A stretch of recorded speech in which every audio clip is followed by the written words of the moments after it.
ишкана болсо Бишкек СЭС боюнча бир көзөмөлдөй турган орган жок. Бир жерге отчет да бербейт. Өкмөт Эркин Шамшидинович сурат да койбойт экенсиң, рай. Кандай болуп атат? Штаттын расписанияны көбөйттүңөр, азайттыңар, оптимизация бардыңар, айдынести киргиздиңерби?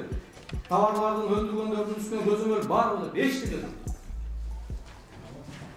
Тескеринче СЭСдин жетекчиси экономика министрин өкмөткө чакырып алып коркутат экен. Сен бул мыйзамды кабыл алганга каршы болуп атсаң, сен деген тиги жумуштан кетесиң. Айтканда эле ал экономика министрин кийин айдадыңар жумуштан өкмөт.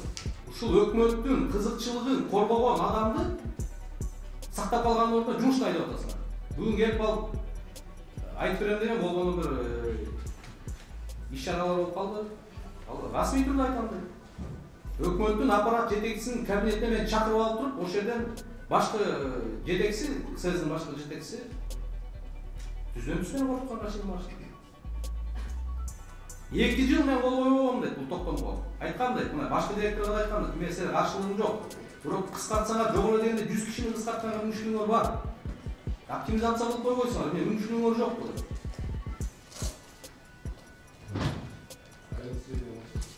Жетекчилер 60 миң сомдон алат. Мына жогорку кеңеш депутаттары 37 миң сом алабыз. Лимит ГСР вообще не существует. Калгандай расход. То есть ни Министерство экономики, ни правительство не контролирует, не проверяет и самоустранилось от работы по контролю за деятельностью СЭС. Есть судебная тяжба, Центральноазиатская группа. Оно вот из-за халатности, я считаю, руководства, мы все исковые эти сроки пропустили. Мамлекеттин түздөн-түз жогорку эл аралык соттордон уткан нерсенин бир $50 000 вопрос болуп, ошон үчүн канча деген гектарлар Кыргызстан өтө турган жерден мөөнөттөр бар өткөрүшкөн да. Түштөн кийин Первомайский сот көрөт. Жана все сроки пропуск. Это имитация деятельности.